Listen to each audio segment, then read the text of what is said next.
Hello, everybody. Welcome to another episode of Ancient Mysteries Unearthed. I'm your host, Chris Noble, and today's guest is Debbi Dachinger. Now, Debbi is an award-winning podcast host, international best-selling author, shamanic energy practitioner, and a longtime voice in the world of UFOs, consciousness, and spiritual awakening. Debbi's also a good friend and an amazing singer and musician. Also, for over 16 years, Debbi has hosted an acclaimed podcast called Dare to Dream, which explores topics like ET contact, channeling, psychic phenomena, and healing. Also, through her media appearances on shows like Gaia TV's Beyond Belief, hosted by George Norrie, her books, teachings, and her shamanic work, Debbi empowers spiritual messengers to share their truth, to expand their impact, and to turn inspired visions into reality. Debbi, welcome to Ancient Mysteries Unearthed. So happy to see you today. How you doing? Yeah, Chris, this is great to hang out with you. And I love the subject of this show. So much to talk about here. And this is not a one and done subject. This is like an ever evolving, ever learning, ever revealing itself.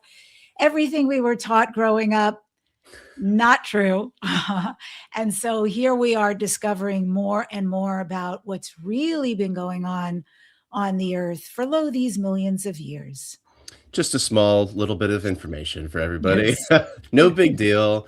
And Debbi, that's a great point, because right off the bat, these are things that change paradigms. These are things that change your entire perspective on reality, how you even live your day-to-day life. This is why this information is so powerful and so important. And I think for the audience, it'd be really great for them to hear how you started on your journey with all this, because we all have an awakening story. We all have a story of when we started to first question things and go, wait a minute, is this everything that's actually going on, or is there more to the story? Do you have maybe a moment in your life that started this journey for you, or was it more of a gradual, slow burn into this area that you're now in? It's been a couple of reference points. And I think importantly, I'm a skeptic. I don't believe most things that are out there. I also have really good discernment, but I don't just drink Kool-Aid when I hear somebody say it or somebody who's notable. So for the longest time, even though I was incredibly spiritual since I was young, I thought that anybody who talked about ETs and UFOs, I didn't believe it. So that was one of the reference points. I left this country about 7 years ago. I was doing a lot of plant medicine for a couple of years. And on one of these excursions, I did 4 nights back to back. And during that, the divine came and spoke to me every single night. And she said, Debbi, you're a shaman, you're a healer, and you're a priestess. And when I came back to the United States, I didn't have context. I didn't know what to do with it. And so I started doing timeline regressions, boom, seeing myself definitively as having been a shaman. One of the excursions that I had going under hypnosis, I also saw myself over 7 feet tall. I was the leader of my people. I was a Mayan. So in other words, when I say over 7 feet tall, I don't mean basketball player on earth. I mean, it became abundantly clear. She communicated to me this aspect of myself. I'm not from this planet. I'm from another universe. Oh, whoa. Okay. Not only is this stuff true, but I am that. I am also that. And so that even got me more interested. And I just, as a journalist, as a researcher, I started doing amazing research, plus working with shamanic people, like the greatest shamans around the world. And my life started changing incredibly. I became a certified shaman, but I also started getting all these downloads that the extraterrestrials have been in contact with the shamans, with the indigenous since the beginning of time. And so that was a big reference point change for me to open up to this. And then further down the road, because I've access to so many amazing people sharing amazing information, somebody who had worked with the German government regarding UFOs was on my show. He's been on several times, and he's talking all of a sudden about the ant beings. And I'm like, the what? And he starts talking about the ant beings who live in inner earth and people who have seen them and the validity of this subject. And I'm like, whoa, okay. I normally would write that off, but because he is who he is, and this is a government employee who can say so much about so many subjects, I started again researching and was surprised at what I found out. And now it's so interesting, even all these years later, there are some people out in the world, in the entertainment world, who like to do documentaries on this, who consider me a little bit of an expert in this field because I went so deep into it. And I've talked to other military people about this particular subject. So, all of that to say, there have been these twists and turns along the way, and I expect that there will be many more in my journey. And I'm here for it. I'm really open to it because there will be many that will come my way, and I'll say, nope, not that, nope, nope, not that. And I'll just feel strongly it doesn't resonate. That's my first thing, is my own personal frequency. But there are going to be others that are going to blow my mind, and I'm going to find out these are inherently true. And this world we live in is incredibly complex, is fascinating. And all the things I thought growing up that were so solid are not only solid, they're not factual. So, yeah, we are living in a time where the truth of history, the truth of the ancient places we've come from, it's far greater than we knew. And all these little twists and turns have really changed my life. Like, I'm grateful to them for presenting themselves to me. That's beautiful, Debbie. Thank you. And I think it's so true. The side of discernment that you're speaking on, is so important on this journey. And I think that's a really important note for our audience, to just take in for a moment is yes, there's amazing information out there. And to be honest, I think a lot of us, certainly Debbie, you and myself, are on the side of it's probably true. There's probably a lot of validity to it because the more we learn, the more we know that this reality is absolutely the most incredible, magical thing ever. Mhm. And to have that discernment to also know, like, well, hold on, that doesn't actually quite resonate with me. That doesn't feel exactly like my truth per se. And that discernment, especially now with AI, with information, with really at a time in history when we don't really know what's real at any point now, there's almost like a freedom in there to kind of go, okay, well, then what do you think? What's your discernment? And you brought up I believe your guest that you were referring to, this German guy, is that Tim Tactics Mhm. you're referring to? So we've had him on the Right. show as well, and he blew my mind many times as well. When he was referring to history, where he's like, well, Chris, you got to remember, history is a time-based concept, and time based on the perceiver of that time shifts the history. We look at the Mandela effect as an example of that. Mhm. So, isn't I mean, just the fact that we now looking back at history have to go, well, wait a minute, what timeline of history, Yes. right? Can I tell you a crazy story when you say that? Please. Um, I've never told anyone this story, and it's nuts. So this is a factor. You're talking about Mandela, but I'm going to talk about timeline and how it can change like this. So I had some blood work done, and I was looking online, and it's a whole dashboard, and I can check it out and see what's what. And I'm looking on the dashboard, and I'm looking at all my test results. And then I get to something, and I thought, that is very strange. I wasn't even tested for this. I don't know why this is there, but it's my name. I'm the only patient who can get in this portal. And it was for Candida. And I don't know if your audience knows what that is, but you don't want it. That means that there's an overgrowth of yeast in your gut, in your entire system. It is so bad. And in order to ameliorate Candida, you go on a really, like, you have to take a lot of special supplements, and you also have to knock out any caffeine, any alcohol, anything yeast producing. And if you saw the list, it's shocking. And let me put it another way, if you saw the list of what you can eat and imbibe, it is like not a lot. And we're talking about a 3, 4, 6 month period. You have to be on this. So I'm highly aware. I'm into health and all that stuff.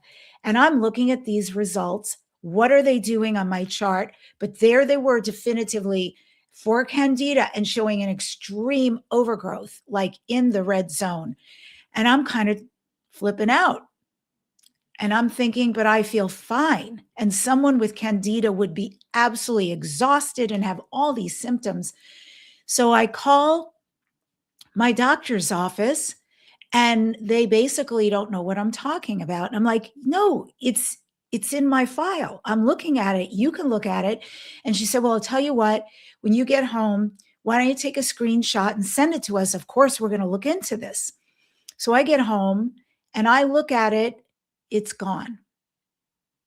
I then call the blood test company and I said, hey, do me a favor, because now this is so strange. I'm looking at my name, my birth date, my social, all the stuff, and these test results. And the guy is helping me out from the blood test company. Sure enough, he says, Debbi, I don't see this. Wow. And that was one of the strongest experiences I've had this year. I mean, we know we're doing this Goosebumps. all the time. Choice, belief, everything changing timelines. Wow. But that was profound. Gone, erased, never existed. And I feel like it stopped existing because of my reaction. I was like, that doesn't even compute in my reality, not based on the way I eat, not anything, not the way I feel. And so this is happening for all of us, right? We're making choices. We're saying yes to this, no to this. We're having these deja vus or changing a piece of a reality. It doesn't even exist. And I had one other after that. And it was with somebody where something happened. And then this person is like, it didn't happen.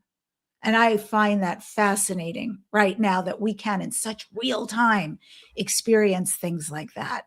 That's just so wild, Debbie. The whole time, that's why I had to come back on screen and show you my arm. It was like goosebumps central here for the listening audience. That's what I was referring to, showing Debbie on the camera. Like goosebumps are a great sign for those that aren't as aware of this. Like when you get goosebumps, that's usually your body or your intuition telling you that something is resonating. Something is like has a sense of truth to it. And we know when you're sharing these Mandela effects, and again for our audience, a quick little definition on the Mandela effect. Basically, there was a huge debate many years ago about when Nelson Mandela, where the name comes from, died. Was it in the 90s? Was it in the early 2000s? And this whole debate, there was a massive amount of people that thought it was in the 90s and a massive amount of people that thought it was in the 2000s. Well, guess what? That started a whole conversation online where people are like, wait a minute, some of us are remembering things differently. And a whole slew of these things started to come out where people are starting to recognize that, hold on, time is malleable. Time is definitely not the linear entity that we're taught. Like you were saying in the beginning, Debbie, everything we're taught in school is just not the case here. So these Mandela effects that you're describing are really, really interesting. I was curious, and I'd love to hear your thoughts on this. Do you think the Mandela effects are ramping up more because our planet and our consciousness and our species is going through a massive awakening, or are we just more aware of these things and they've always been? Both. It's such a good question. Both. Right? Absolutely. They go hand in hand. So everything is accelerating on this planet, but I mean the good stuff, right? Also the chaos, but that's because it needs to be wiped out. And the things that don't work for us are coming to the forefront because we need to make new choices. But at the same time, all this good stuff, this ascension, this acceleration is going on. People are waking up massively. This is how it's supposed to be right now. And it's a beautiful thing where people go from, I was a plumber and now I'm channeling.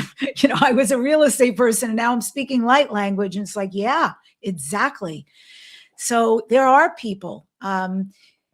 We used to not be in the mainstream. It used to be like a little, who do I say this to? Who can I say this to? And now I say it to everybody. If people want to know my truth, what's your show about? I used to be very cautious. I'm like, yeah, extraterrestrials, channeling, shamanism. And people are constantly saying, oh my God, I love that. Or I've seen UFOs. And we're becoming more mainstream. So I feel both. It's a marriage at the same time. And it is wild, this Mandela effect. I think it's also here, all of these things, kind of like Three Eye Atlas, kind of like BB, if you want to call it that, the comets. I think they're here to teach us. I really feel like everything happening right now is a way shower. to say, oh, wait, there's more. There's much more. Yes, there's consciousness. Yes, there's life on other planets. Yes, we're aware of you. Yes, we're advanced. Yes, all these things, but also to help us right now. I really believe that they're sending codes right now to help us. And we have a lot of help and love during this time. So Yeah. interesting Yeah. acceleration. It's also reassuring, I think, for me at least, to feel that sense of, and it's a feeling for me that I do feel looked after by these other beings, entities, maybe versions of ourselves in a way. And you were referring in the beginning of this episode, Debbie, to other beings inside of our planet that have also helped us out in times of trials and tribulations, like 12,500 years ago when the end of the last ice age occurred. We had massive global flooding all around the world. There were a lot of amazing myths, legends, and oral traditions passed down about these beings. Specifically in North America, they were talking about these ant people, these ant beings that were helping us to survive an apocalyptic catastrophe on this planet. And they did, because we're still here. So, I mean, when you were doing your deep dive of research into the inner earth, what did you really come across? Who were these ant people, and did you discover any other civilizations or species? There are many, many species who have lived in inner earth since the beginning of time. This crust, which we've been taught is solid, and then there's different layers we've been taught, but actually there are layers where there are many species living. There are so many species. Just two of note would be reptilian, more dinosaur-like, and then the other one would be these ant beings. And they're not literally taken from the ants that we see crawling on the earth, but they are named so because they resemble them a lot. They sort of resemble the grays and the ants a lot if they were bipedal. And they're about 5 feet tall. They do have the very big glassy eyes. They either have the antennas here on top, or sometimes they have sort of like a rasta hair that comes out. It's very interesting. They're incredibly benevolent, and they work together much like ants do, and they build together like ants do. So they're all about the greater good and working for the community. They indeed have saved humanity several times. Once when we had fire that wiped out the earth, and another time when we had, as you said, the ice age. And they saved the virtuous people. And that meant the Hopis at the time.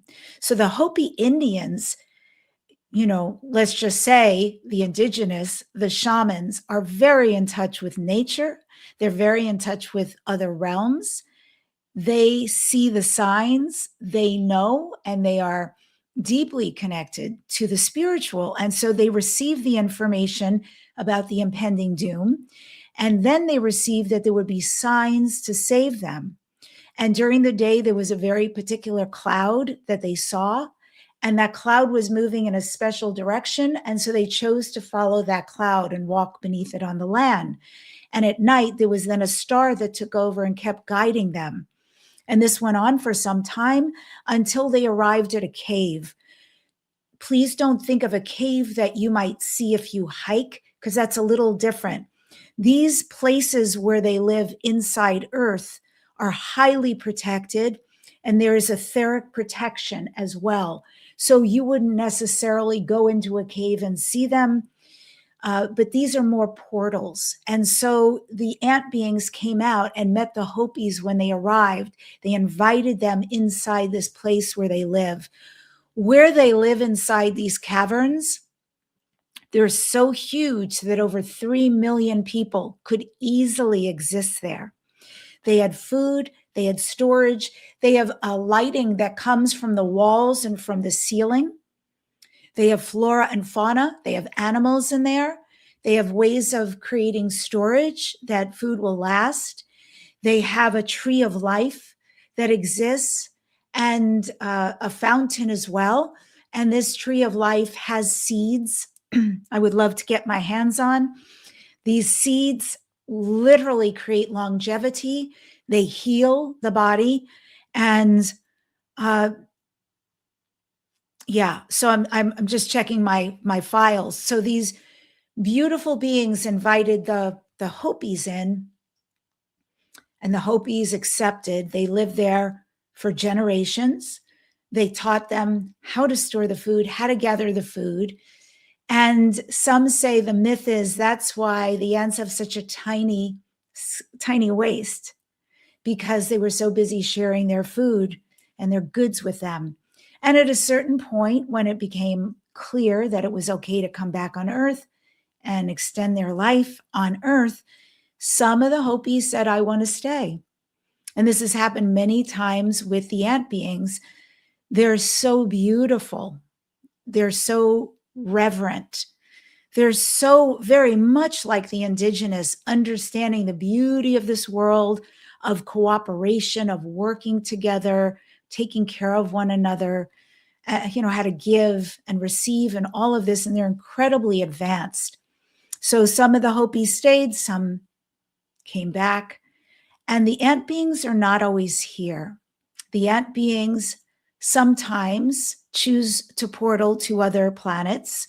The moon is one, Mars is one, and there's other places out in the universes. And they also have structures there that they live on above the earth and under the earth, same.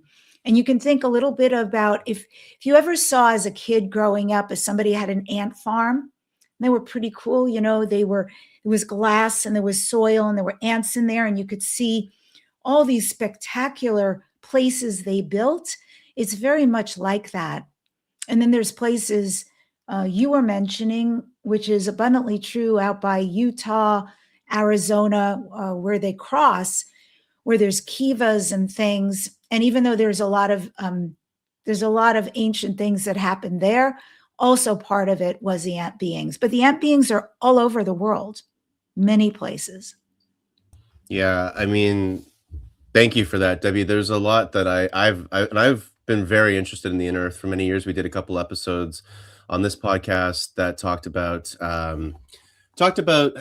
these incredible beings and civilizations that are living in there, and also, like you said, the interaction with humans that was really amazing during different cataclysms and different periods of time. We've had relations with these civilizations, and you can see them sometimes in depictions. Even in India, there's these serpent species that supposedly the Nagas that may have been living in the earth as well. You see those depicted. So there is evidence, and even geologically speaking, there's been some wonderful scientific research done that has shown that we have an ocean under our ocean, for crying out loud. And the crust that we are told is this one chunk of earth is not. It's actually a honeycomb. There's a lot of spaces and gaps, and this is like now becoming mainstream geology. So the interesting thing is that as per usual, science is catching up with everything that we're talking about. And one more thing you mentioned, you said that they might be portaling off planet to places like Mars. Well, we also did an episode on archaeology on Mars. Everyone watching and listening, you can actually go online and check different images of pyramids and interesting structures on that planet. And that's just the surface, let alone, of course, underground. So yeah, I was curious if you also came across any of the Atlantinians or Atlantis, because of course, the big myth that Plato talks about where, that civilization got destroyed. Well, of course, some probably maybe went off planet and maybe some went under the earth. Do you know about that at all? Yeah, absolutely. There's, I guess, enough that says that this is true, that they are now so advanced from what they were back then. They're so changed. And there's just an interesting piece I want to say about that, about the changing. Every time a species goes to another planet, there's a different weather system, there's different food to eat. Everything's different. You have to figure the moon, the sun, where they get the heat from. Do they get heat, the soil? And so their bodies change, their digestive systems change. They change drastically. So these beings you're talking about, Atlanteans, yes, some of them did save themselves. This is true. And it's much like the Telos that you've heard of, the Lemurians, who went underground in Mount Shasta, and they're said to live under the mountains. And it's just amazing to think that what we see is not, it's not a hard object. There's actually layers within it. And, with some of my research, I've even seen that there are other suns inside of the earth. So there are layers where these different species, and it's amazing they coexist, because these are quite different with different agendas, but they respect each other's agendas. And so with these different agendas and these different layers, they have their own suns and their own ecosystem and et cetera, going all the way in ad infinitum. It's a little bit like the Russian dolls, one inside of the other. But they do indeed. And it is so incredibly large inside of the earth. It's amazing. And I remember being told it's just a big ball of, fire. That's what we've all been told, right? So this idea that there's multiple suns is kind of mind-blowing, but then also makes sense as to how these civilizations could thrive, right? Yeah, because they also, how they create their resources is pretty amazing. When you think about a lighting from within the cavern walls, all these things they are knowing, how to take care of themselves, how to leave, how to, even interact with humans. So there's many humans who have seen them. There are people who heard me being interviewed on Gaia and reached out and expressed, I've seen. There are people I know who channel extraterrestrials who have come up to me and said, I've seen the ant beings. There are people in hypnosis who have experienced them, much like with Dolores Cannon's work and more recently with Barbara Lamb, where they started to have someone under hypnosis and experiencing some fear and not understanding the beings in their room. And as they went deeper and deeper, they start describing them as giant ants and start calming down enough to recognize, oh, they're not here to harm me. This is actually interaction. This may be familial. There's something deep here. And so through hypnosis, they're able to calm down enough to begin a relationship with the ant beings who come to visit them, and to let them know, I understand now. I understand that you want to connect with me and maybe want to show me some things. And now I'm okay. Now that I understand you're not here to hurt me. And there are many stories out there about someone who just went hiking and was going through the forest and came upon quite a scene. And in these particular species, because again, even the ant species, think about humans, tall, short, skinny, fat, this color, that color, everything under the sun. Same with the ants. And this particular person came upon quite a huge ant being who was not aware of her at first, but, she freaked a little bit. But just recognized immediately what was going on, and I need to get out of here. I'm in somebody else's territory, and I don't want them, and they're benevolent. So nothing happened at all, but they did become aware of her right before she ran off. And I can imagine that was huge. And I'll also say, just because coming upon somebody, I recently had someone from the military, just came out Monday, was on my podcast, and, big coup for me to get this guy, because he has met with the ant beings multiple times. He's met with many beings multiple times. And this is a legit military guy, young guy.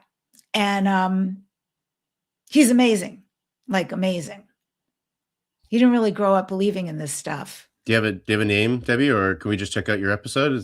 Yeah, check out my episode. It's on Dare to Dream. It's with Debbi Dachinger. It's the new one up, and it says JP Missions. And he gave us his name for the first time. I don't know who up high is allowing him. Like, he had to wear a mask for a long time. Wow. Nobody could know who he was. He spoke on stage with a mask. Oh my gosh. He's been doing podcasts with masks.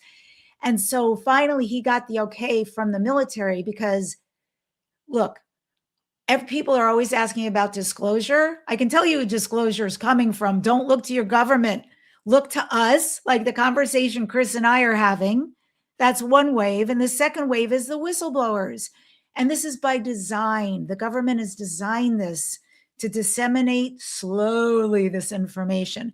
So he just today, and he told me, Debbie, December 20th, 21st, big stuff coming down the pike. I don't know what else is coming down the pike, but the first piece was he revealed his name.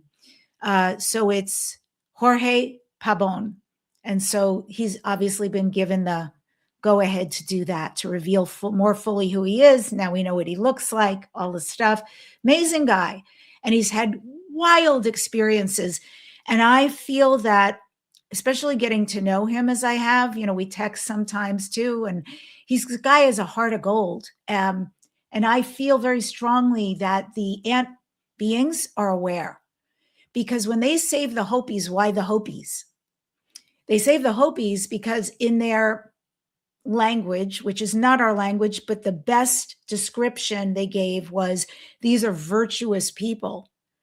And I think compared to the rest of the humanity, that's correct. These are not warring people. These are not people desecrating the earth, putting pollution into the ground or the skies. They never kill an animal without it there being first purpose, but also an entire ceremony around why they're using this for food. And their practices are so beautiful. They're aware that the mountains are alive and the rivers are alive and everything. So they are aware these were virtuous people, and thus why they sent out the signals of the cloud and the star to save them, because who better to repopulate the earth? I love that. And you know what, Debbie, it's so true to what I hear a lot with whistleblowers and contactees where, Mm. when they ask the ETs, well, then why aren't you guys showing up? Where are you? What's going on? A lot of the time, the answer is, well, you're not at a frequency match for us yet. You're not actually, a lot of you on the planet aren't at when I say frequency match to our audience, I just mean like emotionally speaking, what Debbie's speaking to about the Hopi, they are virtuous people. They, again, have reverence for every aspect of life. They treat everything with respect and love and compassion. And if you just take a look at our beautiful planet with our beautiful species today, I can think we can all agree that we're still learning Mhm. this side of things. And I think that's still why we're slowly having to have disclosure be disseminated, because, kind of need to look in the mirror a little bit as a collective here, where we got to still do our work to make sure that we're going to be at a good frequency match for these wonderful beings, I think, Yeah, right? absolutely. And I think all of us, it's constant up leveling, and I'm all about it. I mean, I'm making new choices all the time. Really, I am making big new choices. And to somebody on the outside, they might seem so tiny and refined, like, uh, but for me, I'm constantly checking in and asking. Um, I'm really, if I even want to get rid of gum from my mouth, it's going to go in probably a little piece of paper, and then it's going to go in the garbage and da da da. Like, there's everything has to be clean for me, because I love Mother Earth so much. She is a goddess. She is way more powerful than we are. She's been here forever. No matter what craziness we do, she'll continue to be here. And I choose to treat her with that reverence. I would want to be somebody that, should JP take me on a mission, which I've asked him, I want to know that my heart is pure enough. I didn't say perfect, but really that they could feel my heart and let me come in, because they're very clear now who they let come in. And on one of the last missions, it was a shaman, it was someone from China, it was someone from Russia, but these were curated people, like really well chosen for who they are and what they embody in this life. And the ant culture knew exactly the yes, the no, all of the stuff. Um, and just to think like that, and especially for you and me, Chris, like, because we're musicians, we're singers and all that, and they have their own music and their own art and their own culture, and not just the ant beings, but all these advanced civilizations.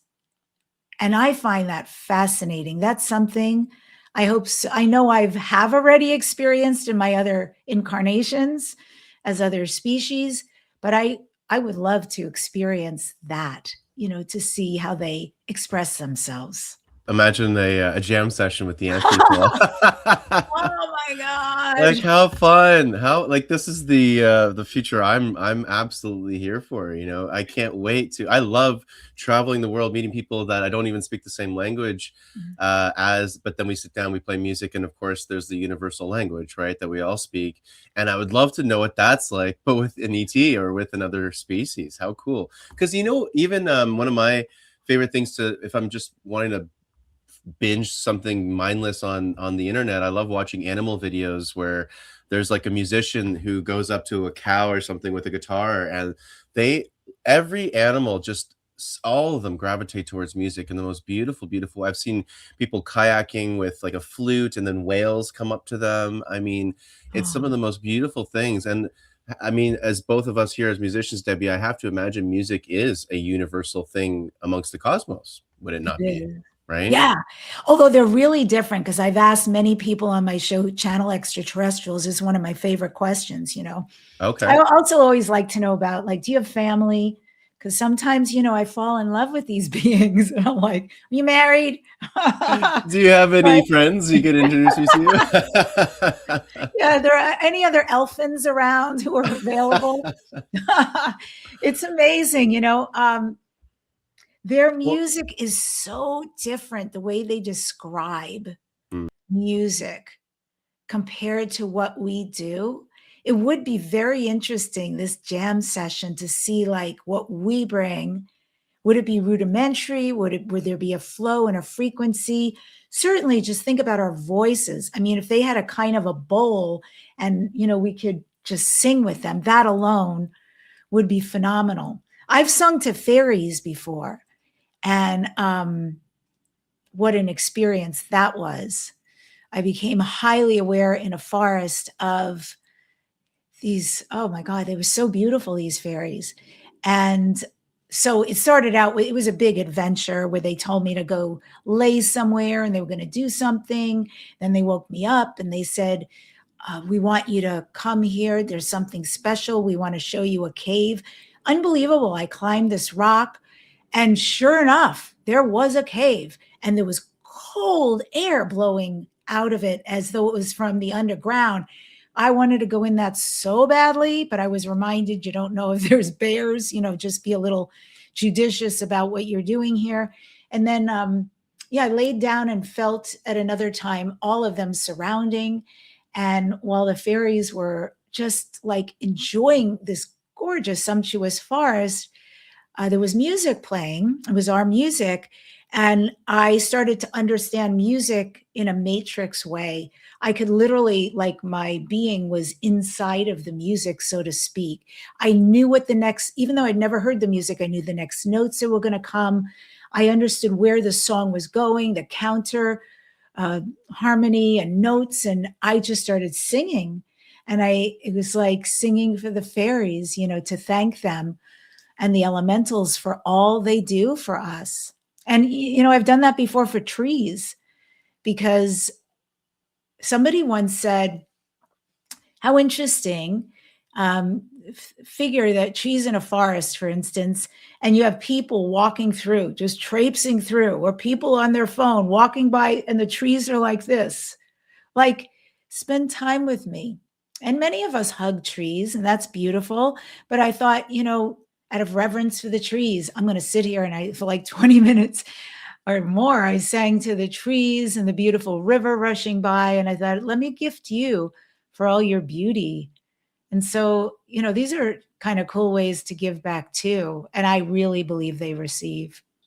100%. And I love that, Debbie. It's just these are the small but absolutely massive ways that we can all continue to, I would say, have a communion with the world around us, with Gaia and all of the beauty that, she's created on her planet, in her planet, around everything, right? It's just incredible. Trees, we've recently been able to measure their communication. Now we actually can find the frequency bandwidth that trees communicate in, not just the electromagnetic and the electrical communication in the root systems, which is already amazing, but no, actual frequency, chit chat, conversations back and forth. I mean, it's just so funny how science continues to just catch up to these ancient wisdom traditions and pass down knowledge. And it makes me think of different ancient places on the planet that we were just talking about singing, right? And music. And a lot of these ancient temples, pyramids, temples were built for acoustics. They were Mm.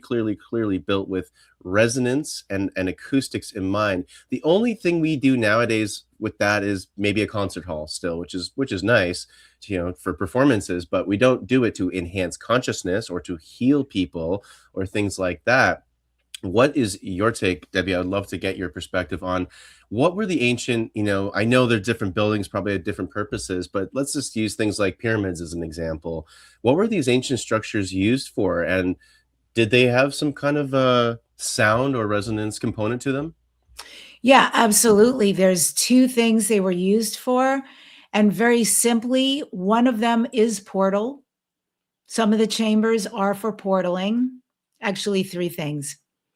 So portaling, from here to other planets. The second one is exactly as you just said, Chris, which is to use the sound system for healing, but also for ceremony, beautiful ceremony. And the third thing, there are many tunnels that exist.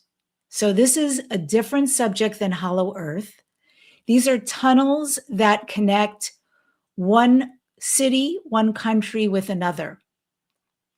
And this started with the government and a very famous scientist in Romania.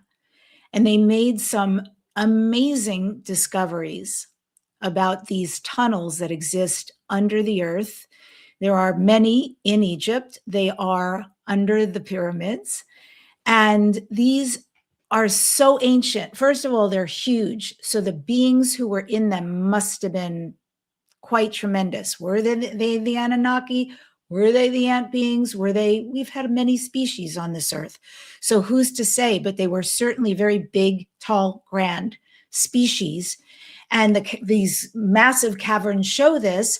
And then there's all sorts of healing equipment in them as well. Very, very advanced stuff. Nobody could just tunnel into the earth and then start walking around and exploring, because it also has consciousness.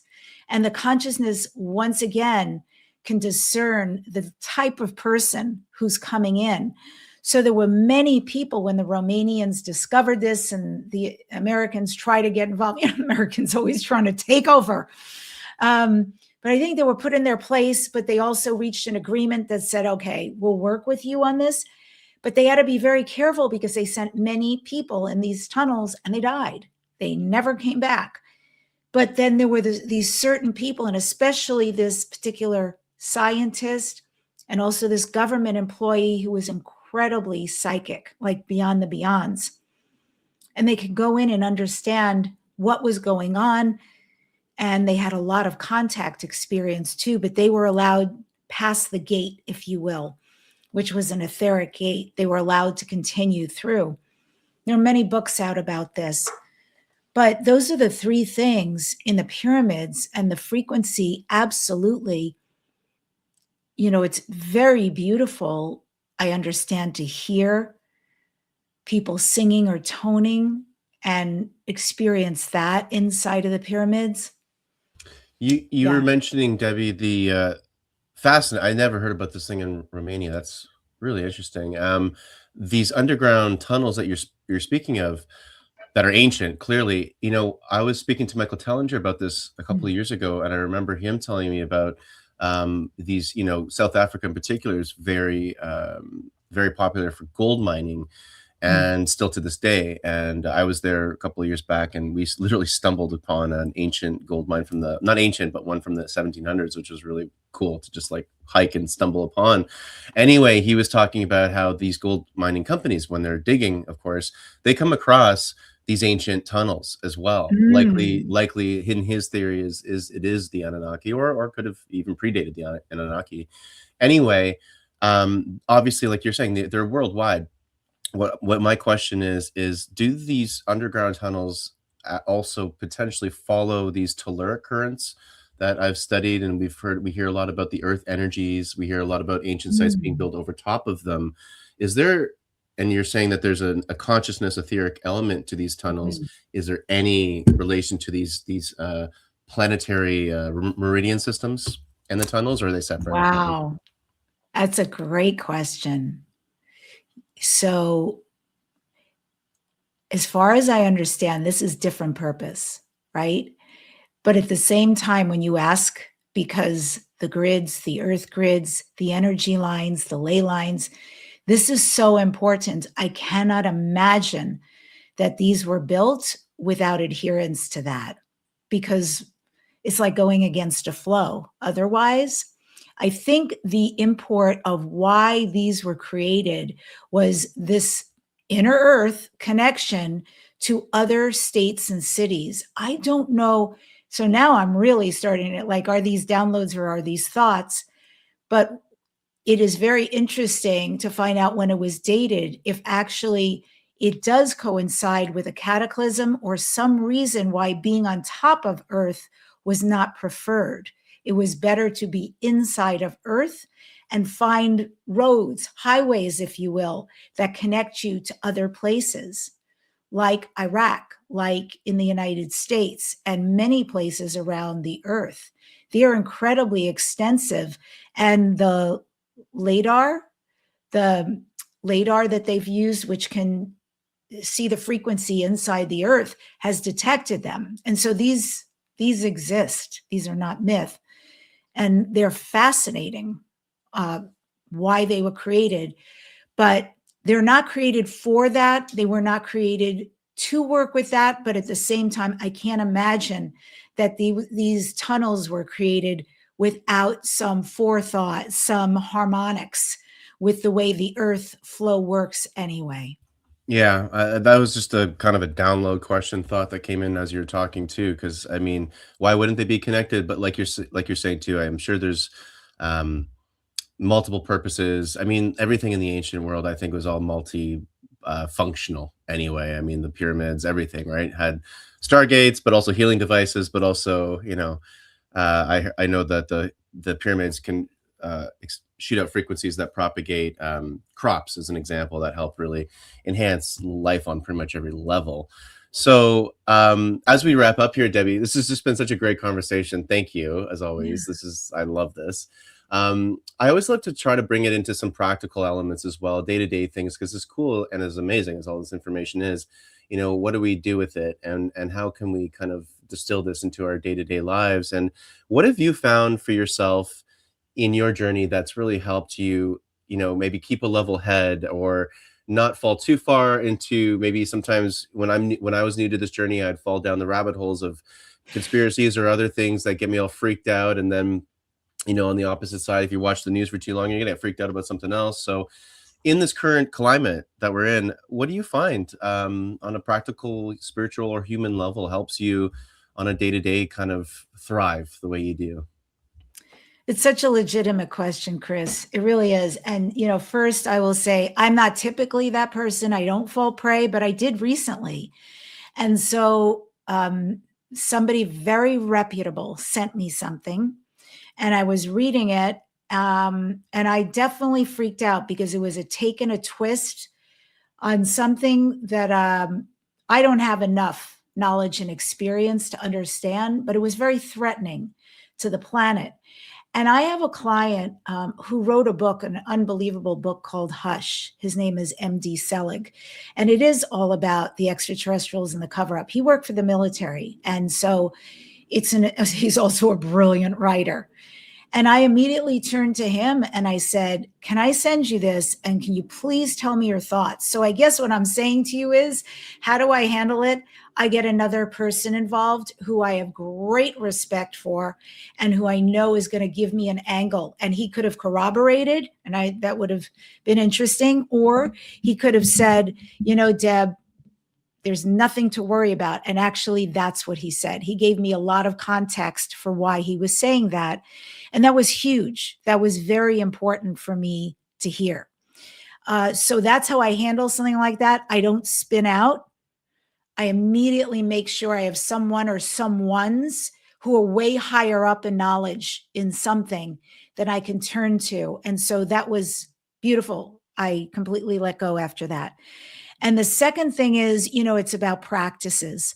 Shamanism is 450,000 years old. Talk about ancient. The original shamans were women. And so I keep up my shamanic practices. I serve people. I do online healings for groups, whomever comes from around the world. I do it once a month. I'm opening up Shamanism Level 1 program in a couple of weeks because I think this information, these practices, these healing tools are huge. I keep deeply connected with that. I remember I've got an animal spirit guide. I remember that I've got a galactic collective that is so aware of me, so loving of me, so caring, and so thankful that I use my voice, even though I had no idea this is where I was headed. And so I'm a yes. I'm a big yes for all of this information. But I go back to these ancient practices because I feel like that's where the secret sauce is. There's a reason why this was created, why it's been around so long, and why it continues to proliferate. 100%. And on that note, Debbie, could you share with us maybe one tool or practice that you love in your day to day? As an example, good old meditation, breath work, things like that. Like, what's been one of your tools that just really helps center you, bring you back to your equilibrium? Mm. Two things I will say, one of them is feet on the grass. People underestimate this, but it's something that changed my life. Just putting my feet on Mother Earth and letting my roots go into her. I open my crown chakra and I let the divine cosmos come through me and heal every strand and DNA and particle. I also let it pour into the earth and I let her juiciness pour up through me, up into the sky. We're living in the time of the rise of the divine feminine. So these practices with the great mother are so important. But also I will talk to her. I'll tell her everything. I'll ask for her suggestions, her advice, her, what do I do with this? Or I just release it. And she mulches that which I do not need. And she always gives me amazing information. And when you can allow your heartbeat to connect with the pulse of hers, that is very calming and healing. And you need only do it 15 minutes a day. Go to a park, a backyard, a front yard, wherever you can. Take off the shoes so there's nothing between you and the earth. And it is just a beautiful, beautiful practice. Yeah, my I recommendation. I love that, Debbie. Earthing, as I've heard that referred to, or grounding, of course. And I always thought it was ironic and interesting that the bottom of our feet is called the sole of your foot, right? Hmm. Mhm. Mm. Interesting.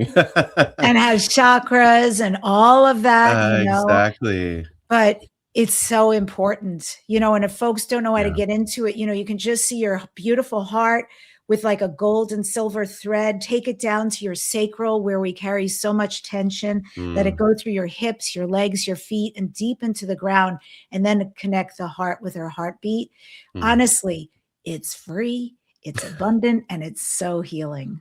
I heard that different indigenous tribes would sometimes a healing modality they would use would be to dig a hole into the earth and you would lay in the dirt in the earth for sometimes days at a time and you would ground and I guess it would absorb maybe the negative energy that was causing whatever issue was happening and the earth would literally just like detox you and make you feel better.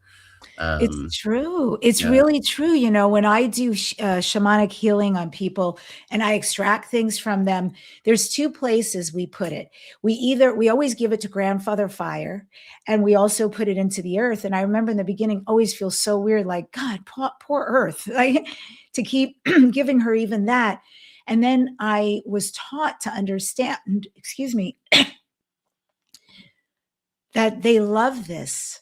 That is something they literally transmute and through alchemy turn into the greatest gold for your life, for your purpose, and for the rest of humanity. And once I understood that transition with great joy, Grandfather Fire gets lots, Mother Earth gets lots, and I understand how it comes back to all of us. And so, yes, digging a hole, laying in there, and letting everything like that doesn't serve us drain out of us and be taken with great joy by the Mother Earth.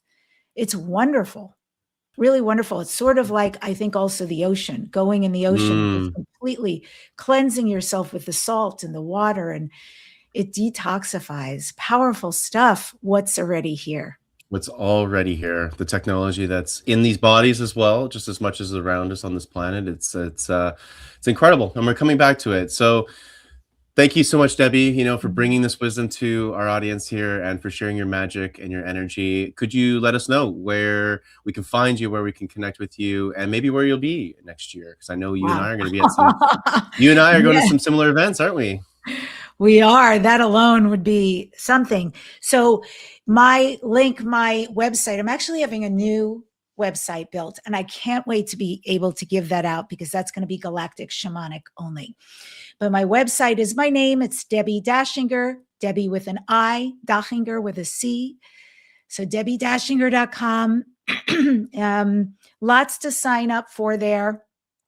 And if you want a free gift to learn what star seed you are, what galaxy you're from, what species you've been, you can go to DebbiDachinger.com/starseed.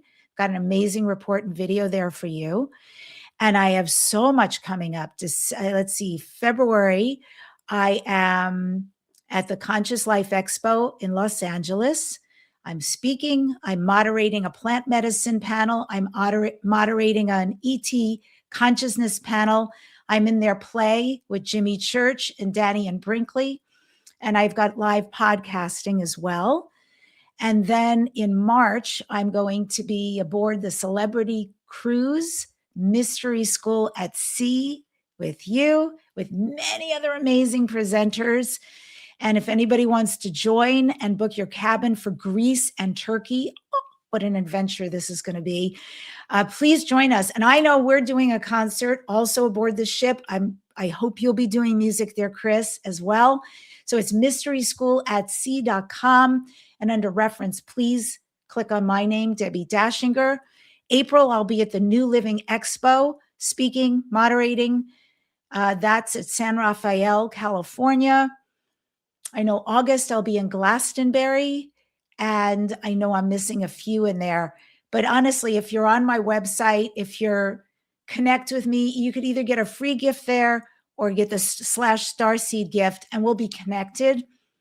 Then when I do healings, you can join. When I do the shamanic program, things like that. It's really worth it. Beautiful community that I've built over these years. So you'll find your home and your tribe. Yes, absolutely. And you'll find your home in your tribe in also coming to these amazing events that Debbie's just mentioned, because these are some of the best ways, honestly, that I always say that it's one of the you were referring to this earlier in the show, actually, Debbie, that one of the things that's helped you is to have a community of people that you can help bounce ideas off of, talk to, and get feedback from, and have these weird, crazy conversations with. And when I talk to other friends of mine who sometimes struggle to create that community that you and I have very fortunately been able to create for ourselves, I always tell them, I'm like, well, these are the kind of events and things you want to do then, because that's how you're going to meet your tribe. That's how you're going to meet all the other weird people that you want to connect with. And Yes. these conversations, when you can talk about ETs, you can talk about channeling, you can talk about inner earth, whatever subject that you love, but is a little fringy still, or a little weird and out there. It's to have other people to connect with on this, that for me, at least, has been a game changer, an absolute game changer, you know? Yes, So so join yeah. us. Come see Chris and I in the flesh. He's so cute and handsome. Wait till you meet him. He Oh. is. It's true. He's true. Best personality ever. And so, you'll get to just munch on that. Like, have a good time. Hang out with us. We'll go out to dinner. And on the cruise, Yeah. we're having meals together, like Yeah. all the time. We're going on excursions to these ancient sites all the time. I feel like 2026, because I love travel, love, love, love. It's a lot of travel for me next year, but at the same time, I don't know, it just feels right. Like getting out with what we know, connecting with people around the world who know this too, going to these ancient sites where this vibration lives and exists and accelerates even what we're doing, Chris. Mm. This feels so correct, so in alignment with where I'm at.